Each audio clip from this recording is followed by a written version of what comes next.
नमो सिद्धाणं नमो आये नमो वज्राय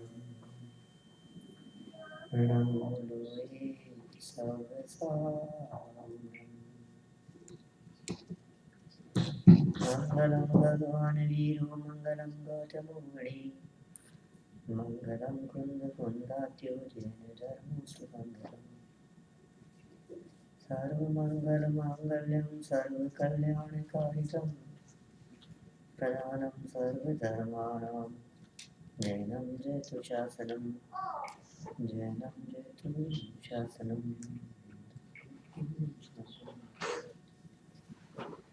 दस लक्षण महापर्व के अवसर पर प्रतिदिन विविध विषयों के संबंध में चलती हुई चर्चा के अंतर्गत आज हमारे को यहाँ जीवन जीने की कला इस विषय के संदर्भ में थोड़ी बहुत बात करनी है। जीवन क्या चीज़ है? जीवन जन्म से लेकर मरण तक का काल वो जीवन कहलाता है। जो जीते हैं उन सबका जीवन है। मक्खी मच्छर भी जीते हैं, कीड़े मकोड़े भी जीते हैं, 2 इंद्रिय 4 इंद्रिय विकलित मछली मक्खी मच्छर सब उनका सबका जीवन है। लेकिन क्या वो जीवन जीवन है उनका? वे जीते तो हैं लेकिन जीने की कला नहीं जानते। वस्तुतः एक इंद्रिय से लेकर के असेनी पंचेंद्रिय तक का जीवन जीवन तो होता है लेकिन कला सहित जीवन नहीं होता। हम लोग भी जीते हैं और तिर्यंच गति की जीव भी जीते हैं। गाय भैंस कुत्ता बिल्ली भी जीते हैं, खाते हैं पीते हैं, भोगते हैं, घूमते फिरते हैं, चलते हैं, सोते हैं, उठते बैठते हैं। ये सब तिर्यंच गति के जीव भी करते हैं और हम लोग भी करते हैं। कुछ तो फर्क होना चाहिए ना उनमें और हमारे में। और यदि हम लोगों ने भी अपनी लाइफ को सिर्फ खाने पीने और भोगने में ही बिता दिया तो उनमें और हमारे में कोई अंतर नहीं। हम मानव हैं, मनुष्य हैं, हम कला सहित जिए। और जीने की कला क्या है कि सुखपूर्वक जीना वही जीने की कला है। क्या हम लोग सुखी हैं? क्या करें? क्या उपाय होने चाहिए? और एक अच्छा जीवन किस प्रकार का होना चाहिए? हम कभी सोचते हैं क्या इसके बारे में? या जन्म लिया है और बस निकल जाएगी जिंदगी, खत्म हो जाएगी ऐसे ही? या आपको लगता है कि हमारा कुछ है एम, कुछ लक्ष्य है जीवन का? सबसे इंपॉर्टेंट चीज है लाइफ में, आपका लक्ष्य क्या है, गोल क्या है, क्या एम है आपकी लाइफ का, आप क्या चाहते हैं अपनी लाइफ में? कभी सोचा आपने? 99% लोग ऐसे होते हैं दुनिया में जिनकी लाइफ में कोई एम नहीं है। हमें करना क्या है? अभी मैं आपसे पूछूं कि आपकी लाइफ का उद्देश्य क्या है, आप क्यों जी रहे हैं, आप क्या चाहते हैं, आप कहाँ जाना चाहते हैं?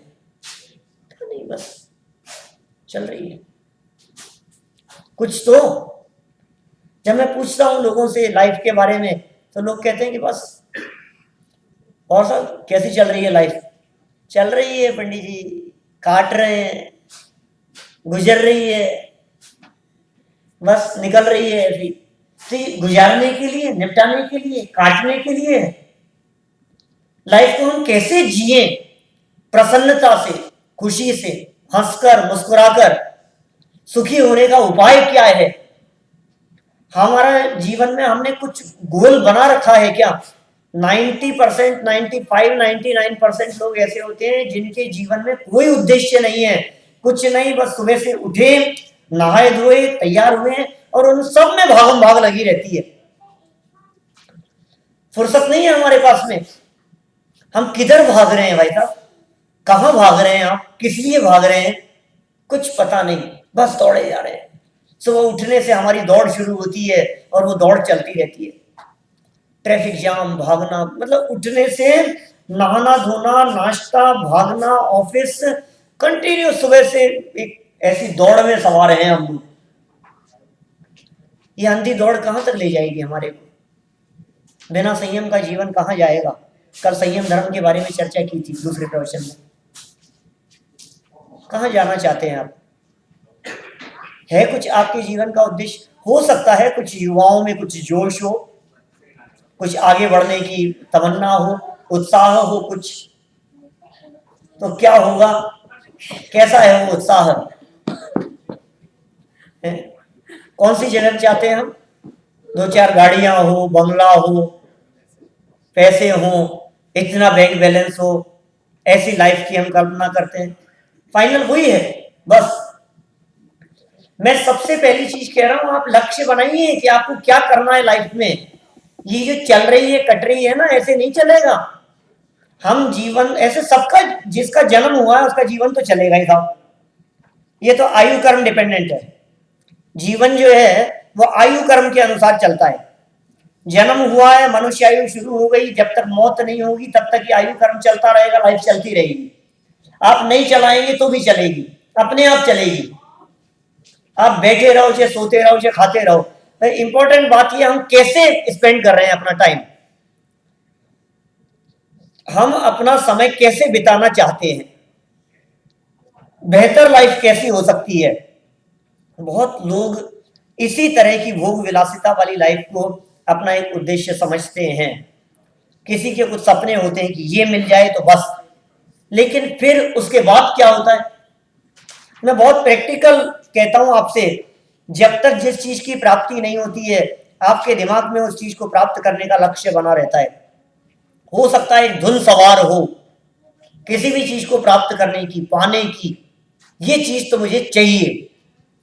ये मकान देखा था मैंने, इस जगह पर था, पसंद भी आ गया, रेट बहुत ज्यादा है, लूंगा, मैं ही लूंगा इसको। क्या बना लिया एक, और लगे रहे उसके लिए, 2-1 साल मेहनत करते रहे, तो प्राप्त कर लिए।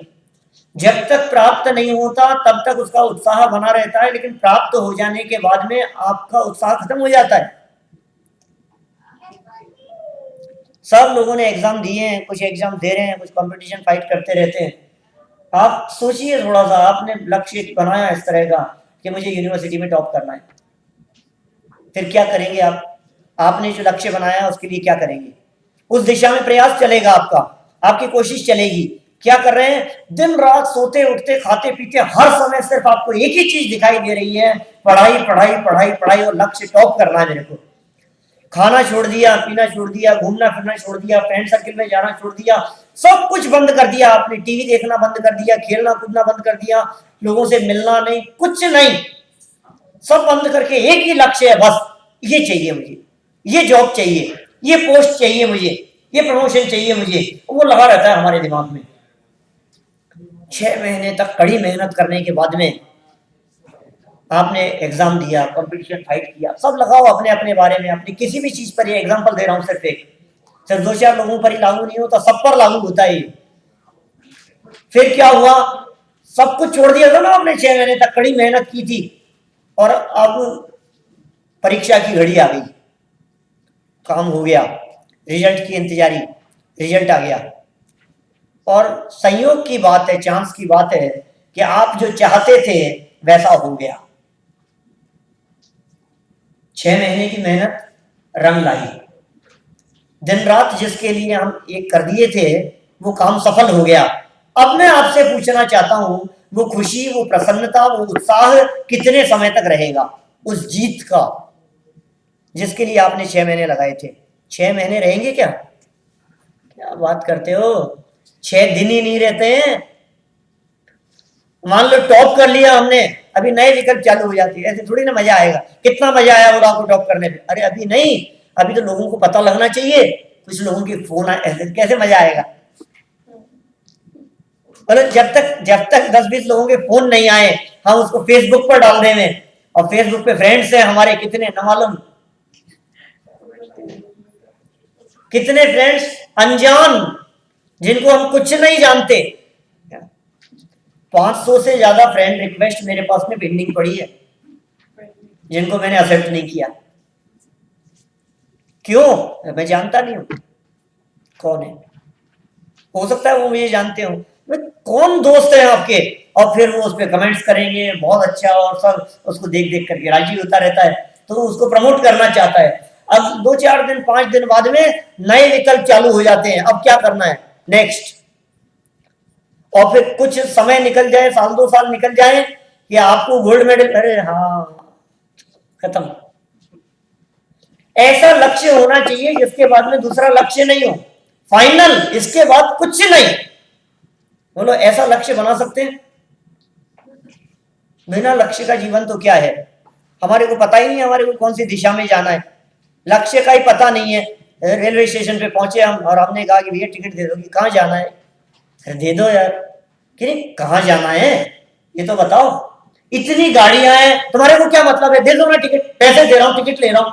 तो भैया ये नक्की तो करो कहाँ जाना है। आपने नक्की किया कि आपको कहाँ जाना है?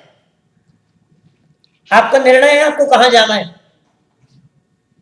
आपको यहां से यदि इंडिया जाना हो तो आप उसका टिकट लेते हैं, पहले प्लानिंग करते हैं, तैयारी करते हैं, सामान जमाते हैं। आपको यहां से लंबी यात्रा पर निकलना है, उसकी कुछ तैयारी है आपकी? कोई लक्ष्य नहीं है, कुछ पता नहीं है, और पता नहीं कौन से मोड़ पर आकर के एकदम खत्म हो जाता है झटके से लाइफ, नई लाइफ शुरू हो जाती है। क्या हुआ? सब तामझाम रुक जाती है जहां की तहां। जैसे रेड लाइट होती है ना, 60 70 80 की स्पीड से चलती हुई गाड़ियां, रेड लाइट होती है एकदम ब्रेक लगा करके सब यहां खड़ी है वहीं रुक जाती है। ऐसे ही एकदम जीवन पूरा हुआ और फिर बैंक बैलेंस, प्रॉपर्टीज, शेयर्स के पेपर, जिसका जहां जो था, जितना लेना देना था, ऑफिस का काम, घर गृहस्थी है जो जहां रखा था, हर चीज सब रुक गई, जो जहां थी वहां की वहां खत्म, और हम अकेले चल दिए। आप सोचिए आपका क्या लक्ष्य है, आप क्या चाहते हैं, आप चाहते क्या हैं आलोक भाई, क्या चाहते हैं आप? सुख चाहते हैं पक्का? मैं सिर्फ सुख की चर्चा कर सकता हूं आगे बचे हुए टाइम पीरियड में, ये बात रह जाएगी यही, सिर्फ आपकी वजह से। अच्छा चलिए, आप सुख चाहते हैं, आप करते क्या हैं सुख के लिए? ये सब सुख के लिए तो करते हैं, जो कुछ भी करते हैं, यही तो कहोगे आप। हम जो कुछ भी कर रहे हैं वो सब सुख के लिए ही कर रहे हैं, लेकिन मेरा अगला क्वेश्चन ये है कि क्या वो सब करते हुए आप सुखी महसूस कर रहे हैं अपने आप को? क्या आप सुखी हो गए हैं? यदि हो गए तो फिर भागदौड़ बंद क्यों नहीं हो रही है? और भागदौड़ चल रही है, इसका मतलब सुखी नहीं हुए। और यदि आप सुखी नहीं हुए तो मैं आपसे पूछना चाहता हूं, पिछले 20 साल से आप जो काम कर रहे हैं वही काम अब तक कर रहे हैं और आज तक सुखी नहीं हुए, तो आगे 20 साल के अंदर क्या गारंटी है कि सुखी हो जाओगे? वही चल रही है, आप कुछ नया कर रहे हैं रिसर्च सुख के लिए, कि वही लाइफ चल रही है जो लास्ट 20 ईयर से चल रही है, वही चल रही है। सुबह यहां से जाएंगे, जाकर के सो जाएंगे, या फिर कुछ देर टीवी के चैनल घुमाएंगे, फिर उसके बाद में सुबह उठे, बस भागते दौड़ते घड़ी देखते हुए फटाफट नहाना धोना तैयार होना और ऑफिस के लिए नाश्ता वाश्ता करके रवाना, भाग गए हम। और ट्रैफिक जाम, और फिर ऑफ करते रहेंगे, आज फिर लेट हो गया, 10 मिनट जल्दी आता तो ठीक था, ये होता, संकल्प विकल्पों के साथ में ऑफिस भागम भाग, और फिर भागते दौड़ते पंडित जी का प्रवचन है, क्या करें? ये चल रहा है, ये रूटीन चल रही है। तो 6 दिन का बतला रहा हूं मैं, आप पिछला और आगे लंबा समझ लो तो और नए नए काम रहते हैं। मैं तो समझता था कि 8 घंटे बाद में फ्री हो जाते हैं, आज सुधीर भाई ने बताया मेरे को, पंडित जी 8 तो कहने का है, 1 घंटा उसमें लंच ब्रेक भी होता है, तो 9 घंटे होते हैं, और 9 नहीं होते, 1-1.5 घंटा जाने में लगता है और 1-1.5 घंटा आने में लगता है, तो 9 और 3 12 घंटे की ड्यूटी होती है। ये 12 घंटे तो सिर्फ ड्यूटी के लिए, और फिर इसके अलावा फिर होम ड्यूटी, वो भी तो खुद की है, खाना बर्तन है, नहाना धोना सब सब कुछ, कितना कितना काम अपने माथे पर होता है, सोचो कहाँ है आपके पास में टाइम। और इसी साइकिल में चलते रहे तो पता नहीं अपना कब खत्म और कब पर्व हो, कुछ नहीं कर पा रहे हैं हम, आपकी तैयारी कुछ नहीं है। सुखी होने के उपाय की चर्चा चल रही है, जीवन जीने की कला की बात कर रहा हूं मैं, आपने सुखी होने की बात कह दी बीच में। आप पहले ये नक्की करें कि आप कैसे सुखी होंगे। फर्स्ट पॉइंट बतलाया मैंने, लक्ष्य होना चाहिए आपका, ये मेरा लक्ष्य है, यहां तक मुझे जाना है, ये मेरी मंजिल है, इस मंजिल पे मुझे पहुंचना है। फिर उस मंजिल के लिए किया जाना चाहिए प्रयास, कोशिश कि इस मंजिल तक मैं कैसे पहुंचूंगा। हो सकता है उसके लिए आपको टाइम पीरियड नक्की करना पड़े, क्योंकि वो गोल तभी गोल कहलाता है जब उसके अंदर टाइम पीरियड डाल दिया जाता है। कितने समय तक आपको अचीव करना है। मैं उनकी बात नहीं कर रहा हूं, देखो अभी तो पैसे का भी कुछ ठिकाना नहीं है, हम सब दौड़ तो रहे हैं पैसे के पीछे, डॉलर के पीछे, इतना मिल जाएगा, इतना बैंक बैलेंस हो जाएगा, जमीन जायदाद, कोई अंत नहीं है ना। एक जमीन खरीद ली, दूसरी चाहिए, ये खरीद ली, ये चाहिए, इतना बड़ा मकान और नया चाहिए, ये गाड़ी खरीद ली और चाहिए, कोई कोई लिमिट ही नहीं है, अंत ही नहीं है कहीं कोई। हमारे को लगता ही नहीं है कि हाँ इसके बाद में तो बस अब कुछ नहीं, ये लास्ट था। रिटायरमेंट के बाद में भी नया जॉब। सुधीर भाई कह रहे थे मेरे से, मैं तो इनसे सुनता हूं फिर प्रोफेशन में सुना देता हूं। आप लोग सोचते होंगे कि ऐसी बातें नहीं नहीं कहां से लाते हो, ये गुरु हैं। वो बता रहे थे कि मैं रिटायरमेंट के बाद में ज्यादा बिजी हो गया। सही कह रहा हूं, आप ही कह रहे थे, गलत तो नहीं कह रहा हूं। अब लोग रिटायरमेंट के बाद में वापस ज्यादा बिजी हो गए तो कैसा रिटायरमेंट हुआ, ये कैसा रिटायरमेंट है। बोले कि आपका लक्ष्य क्या है, आपका तो होगा कोई बात नहीं, मैं तो औरों से बात कर रहा हूं। हमें किधर जाना है हमें पता ही नहीं है।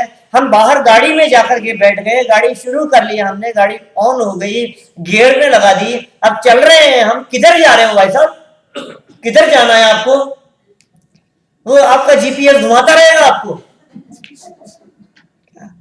2-3 बार का एक्सपीरियंस है जीपीएस से घूमने का।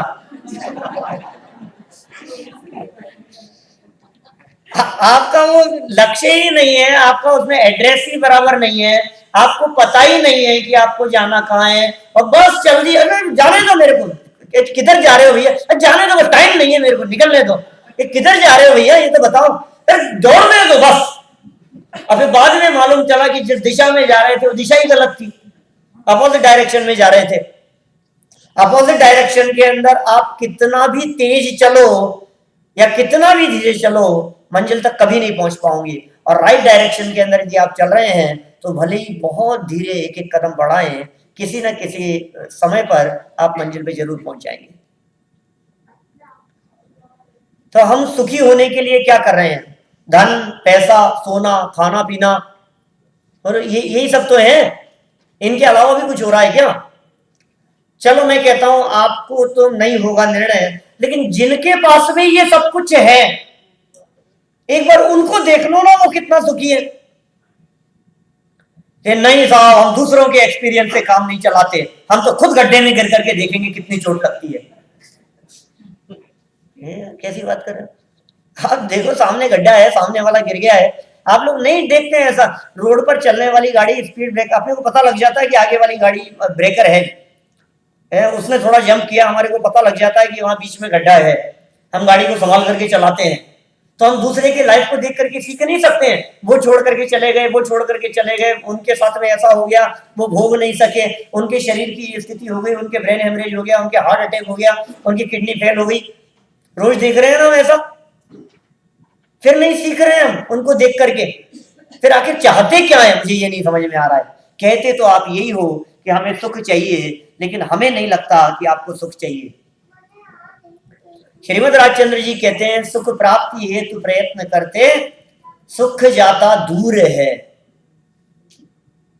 रेगिस्तान में, मिट्टी में वो गाड़ी चलाता है, ज्यों ज्यों रेस देता है, एक्सीलेटर तेज करता है, त्यों त्यों वो गाड़ी धंसती चली जाती है, दूर होता जा रहा है उससे, सुख से दूर होते जा रहे हैं हम। सुख हमसे कितना दूर, हम अपने स्वभाव से जितने दूर। बस, कहीं दूर नहीं है सुख, उतना ही दूर है जितना हम अपने स्वभाव से दूर हैं। लगाओ आप जिन जिन चीजों में कह रहे हो, एक एक चीज में थोड़ा सा तर्क से, युक्ति से, न्याय से, बुद्धि से एक्सपेरिमेंट करते हुए रिसर्च करो, आप एनालिसिस करो। आपको लगना चाहिए कि यार ये जो चीज मेरे को यहाँ जो लग रहा था ना, फॉर एग्जांपल समझो आप गुलाब जामुन में आपको मजा आता है, कौन सी मिठाई पसंद है आलोक जी? वैसे खीर, चमचम, नीरव भाई, मैं इसलिए पूछ रहा हूं कि उससे मुझे आइडिया लगेगा कि कल भोजन में आपके क्या बनने वाला है।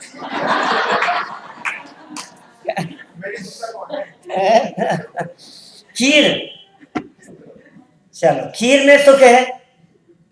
अरे वाह, मजेदार चीज है, क्या बात कर रहे हो आप, अच्छा लगता है, खीर का नाम सुनते ही मजा आ जाता है। पंडित जी क्या बात कर रहे हो?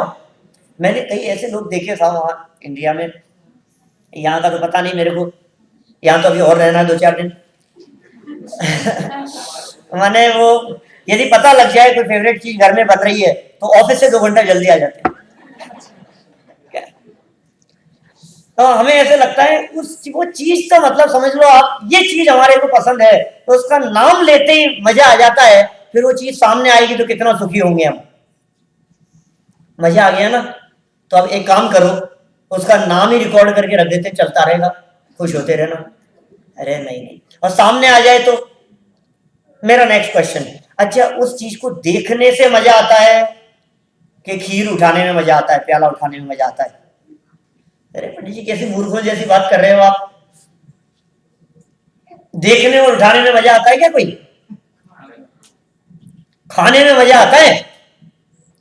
खाने का मतलब हमने चम्मच में लिया और चम्मच में लेकर के मुख में रखा, अब मजा आया कि हाँ, तो मैं कहता हूं यदि इस स्टेप पर मजा आ गया है तो फिर आगे चबाना नहीं, और चबाने में मजा आता है तो निगलना नहीं। अपन कोशिश कर रहे हैं कौन से लेवल पर अपने को मजा आया। पंकज भाई रसगुल्ला पसंद है? कह दो, अब कोई बात नहीं। देखने में मजा आता हो तो उठाना नहीं। आपको लग रहा है देखते ही मजा आ गया, पंडित जी क्या चीज बनाई है, घर के बने हुए फ्रेश बिल्कुल, दस्तरखान पर्व चल रहे हैं, मेरा तो मन था सच में, और देखते ही मजा आ गया, तो कहा अब तुम देखते ही रहो बस। अरे नहीं नहीं, तो देखने में मजा नहीं है तो उठाने में मजा है, उठाने में थोड़ा सा मजा बढ़ता होगा। अच्छा उठाने में ज्यादा बढ़ गया, अब इससे भी ज्यादा यदि कहीं हो तो वहां रुकेंगे नहीं, तो यहीं रुक जाएंगे। तो हम देख रहे हैं जिस लेवल पर ज्यादा मजा आएगा उस लेवल पर हम जाकर के रुक जाएंगे। तो यदि हमारे को उसको देखने में मजा था तो उठाना नहीं था, और यदि देखने और उठाने में मजा नहीं है, मुख में रखने में है, तो मुंह में रखे रखना, चबाना नहीं। और यदि आपको चबाने में मजा आता है तो फिर चबाते रहना, निगलना नहीं। और निगलने में मजा आता है तो फिर रसगुल्ला 1, फिर 2, फिर 3, बोलो बोलो पंकज भाई, 2 बस। खीर के प्याले कितने बोलो, कल पता लगेगा कितनी पसंद है। क्या बात कर रहे हो आप, कहां लग रहा है सुख आपको? सबकी बात कर रहा हूं मैं, मुझे भी पसंद है, कुछ दम नहीं है लेकिन इसमें, किसी भी चीज में जो चीज आपको खाने की पसंद हो सब चीज के अंदर लगा करके देखिए, आप कोशिश करके देखिए कौन से लेवल पर पहुंच करके आपको लगता है कि सुख है, और फिर 2-3 के बाद में उसमें से सुख कहां गायब हो जाता है। इसका मतलब उसमें सुख नहीं था, वो सुख का भ्रम था, हमारे को भ्रम हो गया था, मिसअंडरस्टैंडिंग थी बहुत बड़ी, धोखे में थे हम, हमें लग रहा था कि इसमें सुख है, लेकिन थोड़ी ही देर बाद में सारी बात क्लियर हो गई कि इसमें सुख नहीं है। लगाओ आप दूसरी चीज पर लगाओ, और बोलो क्या पसंद है? टीवी देखना पसंद है, पिक्चर देखना पसंद है, ये कौन सी, ये कोई भी जो भी हो, मेरे को तो नाम ऐसा कुछ जवान पे ऐसा आ नहीं रहा, लेकिन समझ लो आप जो आपको लगता हो, एक बार देख ली, अरे साहब निकलते समय क्या बातें करते, अरे मजा आ गया, हंसते हंसते लोटपोट हो गए, है ना, बहुत मजा आ गया। चलो अब दूसरे शो में फिर दोबारा वही पिक्चर देखने चले, बहुत मजा आया था ना, बहुत मजा आया था, तो चलें वहीं दोबारा। देखिए कि क्यों क्या हुआ। तीसरी बार देखें, सुबह एक शो देख लिया, एक मूवी देख ली, फिर एक मूवी और देखो कंटिन्यू, फिर एक और देखो, कितना मजा आता जा रहा है। बस पंडित जी थक गए अब तो। कि क्यों क्या हुआ, अब सुख कहां चला गया इसमें से। भाई साहब सच्चाई ये है कि इसमें सुख नहीं है, बिल्कुल नक्की है ये बात। आपको ये सोचना पड़ेगा कि सुख कहां है। मैं बहुत बातें कर सकता हूं, मैं अभी अपन करेंगे इसके बारे में और चर्चाएं आगे, लेकिन आप ये सोचना कि हमारे को जाना कहां है, टाइम डालना उसके ऊपर कि इस जगह तक मुझे कब तक पहुंचना है, और जो जगह मैंने नक्की की है क्या वो जगह ऐसी है जिसके बाद में मैं और आगे नहीं जाना चाहूंगा। ऐसा लक्ष्य होना चाहिए। सिद्ध दशा का लक्ष्य बनाओ, परमात्मा बनने का लक्ष्य बनाओ, संयम अंगीकार करने का लक्ष्य बनाओ। जो मनुष्य जन्म में उस उत्कृष्ट से उत्कृष्ट चीज है, जिससे बढ़कर कुछ नहीं है, वहां तक पहुंचने का लक्ष्य बनाओ आप। ये नहीं टेम्परेरी, आज इसका लक्ष्य बना लिया और कल उसका लक्ष्य बना लिया, आज प्लानिंग यहाँ जाने की है तो कल प्लानिंग बदल गई, वहां की हो गई। क्या है, रोज बदलते हो ऐसे आप। उपयोगी स्थिर नहीं है आपका, चित्त स्थिर नहीं है। अव्यवस्थित चित्तानाम प्रसादोपि भयंकर है। जिनका चित्त व्यवस्थित नहीं है, क्या कहें, कुछ ठिकाना नहीं है, बेकी बेकी बातें करते हैं। कभी इसमें सुख लगता है, कभी उसमें सुख लगता है, कभी कहता है मीठा पसंद है, कभी कहता है नमकीन पसंद है, कभी कहता है इसमें मजा आ जाएगा। वो क्या रहा है समझ में नहीं आ रहा। मैं समझ ही नहीं पाता हूं कई बार कि चाहते क्या हैं आप लोग। दो चीजें हो गई, लक्ष्य और टाइम। टाइम बहुत इंपॉर्टेंट चीज है। ये टाइम इतना बड़ा धन है हमारी लाइफ में कि आपके पास जो बैंक बैलेंस है, आपके पास जो कैश है, वो खर्च करने से खर्च होता है, लेकिन समय ऐसा धन है जो बिना खर्च किए हुए भी हर समय खर्च हो रहा है। तो मैंने किसी से सुना था, कोई एक ऐसी मूवी आई थी जिस मूवी के अंदर सिर्फ टाइम बेस्ड चीज थी, कुछ इंग्लिश मूवी थी कोई, मैंने देखी नहीं, लेकिन किसी से मैंने ऐसा सुना था, यहाँ यूएस में ही सुना किसी से। आप लोगों ने देखी है किसी ने, कुछ कुछ याद आती है कुछ? टाइम मशीन नहीं, बैक में जाने वाली मशीन की बात नहीं। उसमें ऐसा था कि आपको हर चीज जो भी आपके पास में बैलेंस है, वो है आपके पास में टाइम। टाइम खर्च करना पड़ेगा आपको, और टाइम से चीज मिलेगी। कोई भी चीज के लिए आपको टाइम पे करना पड़ेगा। मतलब आप जैसे कैश देते हैं ना, डॉलर्स देते हैं, ऐसे डॉलर नहीं देने, आपको देना टाइम, अपने लाइफ का टाइम। टाइम मतलब ऐसा नहीं कि टाइम कोई फिजिकल चीज होगी, आपको लाइफ टाइम कटता जाएगा आपकी लाइफ में से। अब सोच लो आप, आपके पास में अपनी लाइफ के कितने दिन हैं बचे हुए, और उसमें से आपका कितना कितना टाइम कहां जा रहा है, और बिना सोचे हुए बिना विचार किए हुए भी वो टाइम बर्बाद होता चला जा रहा है, जीवन खत्म हो रहा है, अंधकार की तरफ जा रहा है, विनाश की तरफ जा रहा है। लगाम रहित घोड़े की जैसे है, बिना ब्रेक की गाड़ी की जैसे है हमारा जीवन। विनाश, गड्ढे में जाकर के गिरेगी। बिना ब्रेक की गाड़ी का क्या होगा, कौन सी जगह जाएगी वो। हम सोच रहे हैं दौड़े जा रहे हैं, अरे नहीं, ये विकास नहीं हो रहा, ये विनाश की तरफ जा रहे हैं। टाइम समझ में आ गया? लक्ष्य, टाइम, जीवन जीने की कला। लक्ष्य बना लिया, टाइम नक्की करें। वचनों की भी बहुत अहमियत है हमारी लाइफ में, बहुत इंपॉर्टेंट चीज है वचन बोलना, वाणी, भाषा बहुत ज्यादा इंपॉर्टेंट चीज है। लाइफ का एक ऐसा पार्ट है जो दूसरों के साथ में संबंध जोड़ने का काम भी करता है और तोड़ने का काम भी करता है। सिर्फ वाणी है जो दूसरों के साथ में संबंध स्थापित करती है, दूसरों के साथ में संबंध जोड़ती भी है और तोड़ती भी है। वचन की ऐसी सामर्थ्य है कि बातों ही बातों में आप किसी का दिल जीत सकते हैं, और बातों ही बातों में ऐसे शब्द बोले कि सामने वाला व्यक्ति आत्महत्या करके मर जाए। ऐसा भी होता है। ऐसे जवान बातन हाथी पाइए और बातन हाथी पांव। बातों ही बातों में आपने राजा को प्रसन्न कर दिया और उन्होंने राजा ने आपको हाथी भेंट दे दिया। अब बात आपने ऐसी कह दी कि राजा ने आपको हाथी के पैर के नीचे चढ़वा दिया। वचन संहारे बोलिए, वचन के हाथ न पांव, एक शब्द औषधि करे, एक शब्द करे घाव। ऐसी कहावत चलती है हमारे यहां, गोली का घाव भर जाता है लेकिन बोली का नहीं भरता। गोली मार दी किसी व्यक्ति ने, कितने समय रहेगा घाव? 15 दिन, महीना, 2 महीना, घाव भर जाएगा 2-1 महीने में, गोली मरी लगी है तो।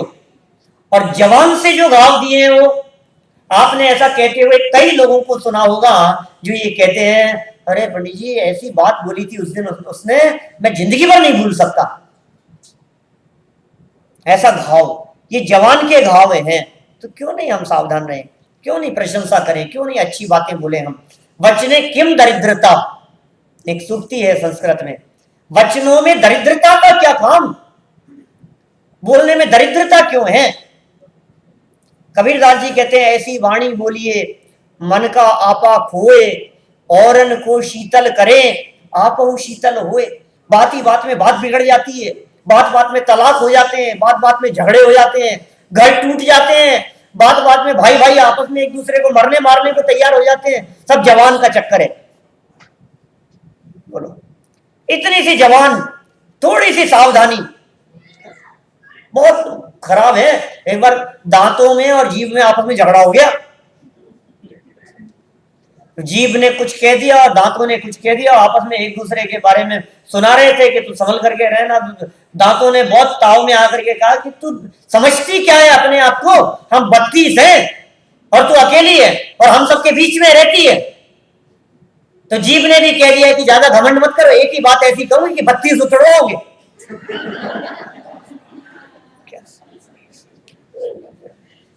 जवान है, कुछ भी हो सकता है इस जवान से, तो कितना सावधानी रखने की जरूरत है। जिन वचन सुने, जिन वचन कहें, सरल बोले, मधुर बोले, मिठास से बोले, हित मित प्रिय वचन बोले, परोपकार रूप वचन कहें, हम अच्छा बोले। कितनी अच्छी हो बतलाओ मेरे को। एक दूसरे की तारीफ करते हुए, प्रशंसा करते हुए यदि लाइफ चले तो कितनी अच्छी लाइफ बीतेगी। समस्या ही यही है, घर घर की समस्या बतला रहा हूं मैं। ये जीवन को किस तरह से अपने को जीना है, आर्ट ऑफ लाइफ की चर्चा कर रहा हूं मैं। मतलब समस्या घर घर में ही दिखाई देती है कि पंडित जी इनको तो बोलने का बिल्कुल तरीका नहीं है, और घर में ऐसी बातें देखी जाती है। कई लोग घर में प्राइवेट बात बतला देते हैं मेरे को। मैंने इनको कई बार कह दिया, ये मेरे को कुछ भी कहे मुझे कोई ऐतराज नहीं है, लेकिन सबके सामने, वहां सबके सामने कहने की क्या जरूरत थी, वहां चुप नहीं रह सकते थे। बोलने का ही झगड़ा है बस। सारा जितने जगह झगड़े हैं वो सब झगड़े सिर्फ जवान के कारण हैं। तो जवान सुधर गई तो जीवन सुधर गया, और क्या है। जवान सुधर जाए तो जीवन सुधरने में देर नहीं लगे। सुधार लीजिए अपनी जवान को, जीवन सुधर जाएगा। आकुलता में नहीं होना चाहिए जीवन, टेंशन फ्री होनी चाहिए लाइफ। यही लाइफ का मेन पार्ट है। हम कैसे जी रहे हैं, निश्चिंतता से जिए। आपकी लाइफ में चैन है या नहीं? जिसकी लाइफ में चैन नहीं है वो जैन नहीं है। जिसको दिन चैन, रात चैन, उठते बैठते हर समय चैन चैन चैन, वो है असली जैन। चैन नहीं है, काय का चैन है बताओ? आपको चैन है क्या? चैन से बैठ नहीं पाते, चैन से सो नहीं पाते, चैन से खा नहीं पाते। ऑफिस में रहते हैं तो घर की लगती है, घर रहते हैं तो ऑफिस की लगती है। घर में रहते हैं तो कहीं घूमने जाने की सोचते रहते हैं, और घूमने के लिए जाते हैं तो लगता है घर चलो। हो गया है? तभी तो मन नहीं लगता।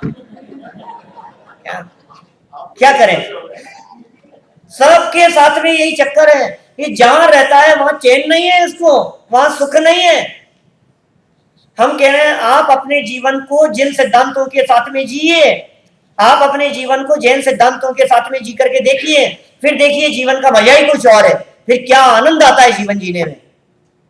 ये सुख का मार्ग है। ये जैन सिद्धांतों के अनुसार जी करके ही आप सुखी हो सकते हैं लाइफ में। इसके अलावा सुखी होने का कोई दूसरा मार्ग नहीं है, दूसरा कोई रास्ता नहीं है।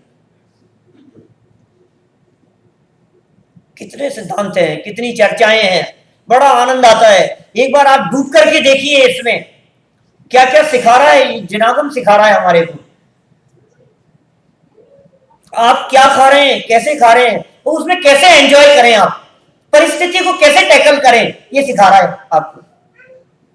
अपन परिस्थितियों की वजह से दुखी हैं, पाप कर्म की वजह से दुखी हैं, हम हमारे माहौल की वजह से दुखी है, कभी मौसम की वजह से दुखी है, कभी तेज गर्मी से दुखी है तो कभी तेज सर्दी से दुखी है, कभी टेम्परेचर कम है तो कभी ज्यादा है, कभी मिर्च तेज गिर गई तो कभी बिना मिर्च का है, कभी परेशान है, कभी सर दर्द से परेशान है, कभी पेट दर्द से परेशान है। मरते रहते हैं दिन भर, कहीं चैन नहीं है, हर समय मरना मरना मरना। ये मौत की अनुभूति, ये मरण हर समय हो रहा है, जीते कहां हैं हम? अरे सुख से जीने को जीना कहते हैं और हर क्षण मौत की अनुभूति को मरण कहते हैं। हम मर रहे हैं, हम जी रहे हैं कि मर रहे हैं?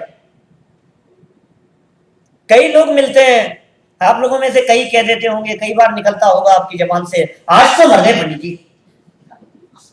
मर गए? तुम बोल तो रहे हो यार सामने खड़े होकर के, मर गए? कहां मर गए?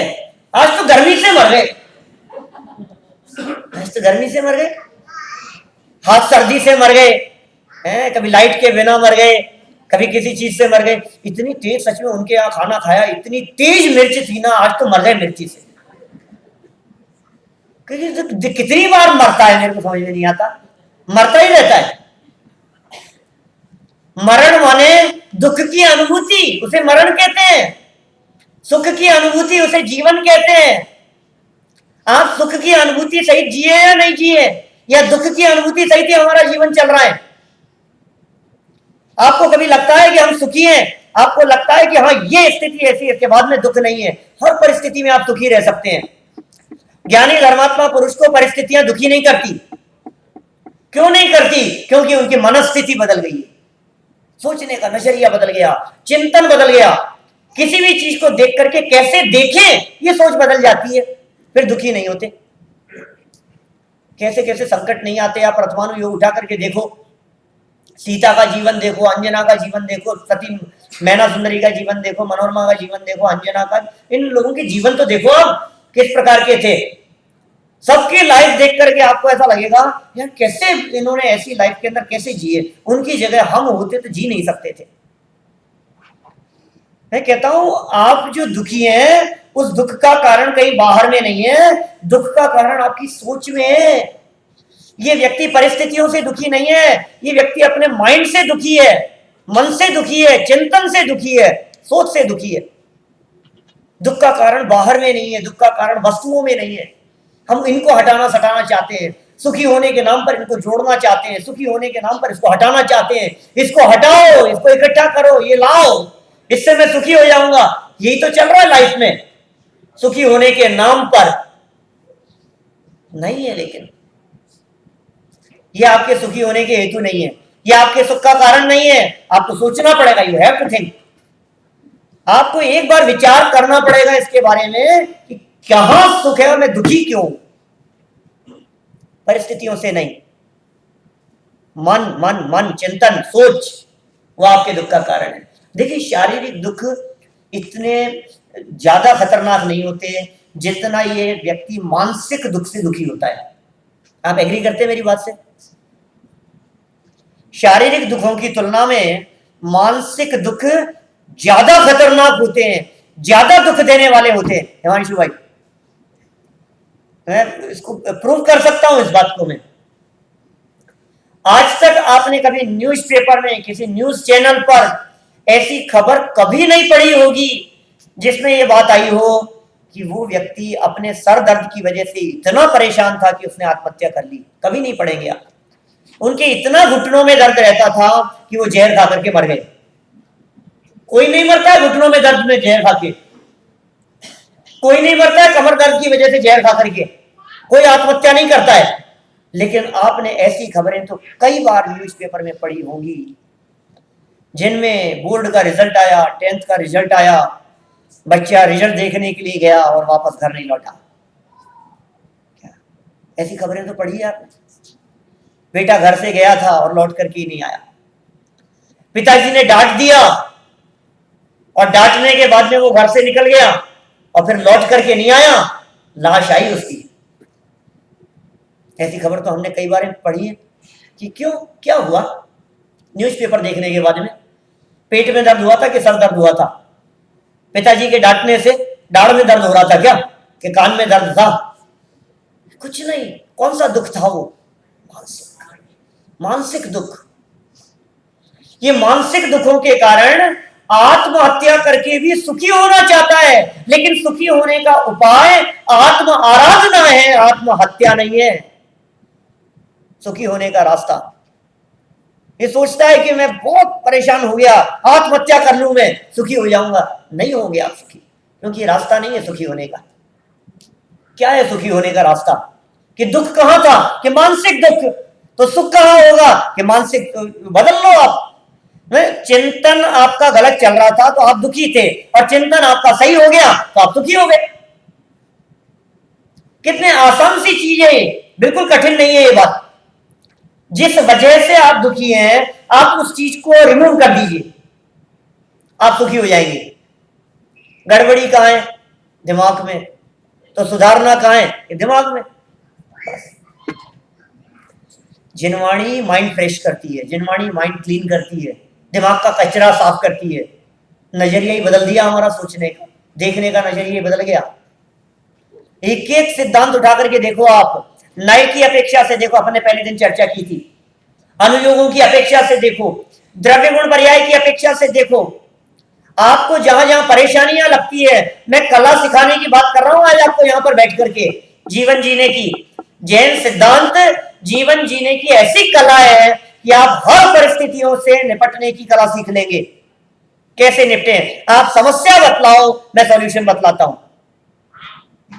आपको लगता है कि हमारा काम नहीं हो रहा है, आपको लगता है कि ये टांग अड़ा रहा है बीच में, आपको लगता है इसको हटा दो, बोलो, ये लगता है ना आपको? यहां तो पता नहीं होता होगा या नहीं। हमारे इंडिया में तो वो गवर्नमेंट ऑफिस के अंदर कोई काम चलता है तो फाइल ही आगे नहीं बढ़ती है, बंदी हो जाती है, पता ही नहीं चलता है क्या चल रहा है, चक्कर लगाते रहो आप। इतना लगता है कि ये व्यक्ति अटका रहा है, ये व्यक्ति काम नहीं होने दे रहा है। बोलो सुधीर भाई क्या करें उसके लिए? ट्रांसफर करवा दें आपको तो उसको हटा दें, कर दे ट्रांसफर। अब उसका ट्रांसफर कर दिया, अब उसका जो दूसरा व्यक्ति आया वो उसका भी बाप आया। अब क्या करें बोलो, क्या करें? आप व्यक्ति बदलने के लिए सोच सकते हो, लेकिन आप अपना उदय नहीं बदल सकते। कर्म का उदय तो भोगना पड़ेगा। मतलब शांति से देखो, ज्ञानी काटे ज्ञान से और मूर्ख काटे लोहे।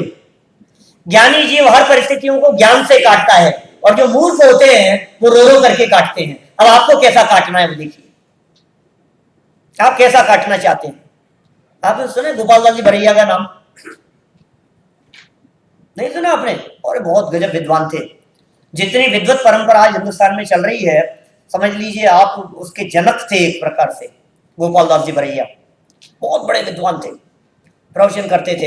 एक दिन प्रवचन की गद्दी पर आकर के बैठे, और जैसे ही आकर के बैठे, सभा सामने बैठी हुई थी और उनकी पत्नी आई। क्या यहां आकर के बैठ गए? हुक्का कौन भर के आएगा मेरे लिए?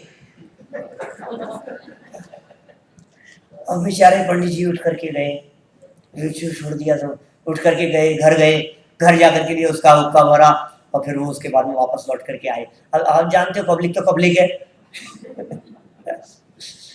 घर में तो समझा नहीं सकते हैं?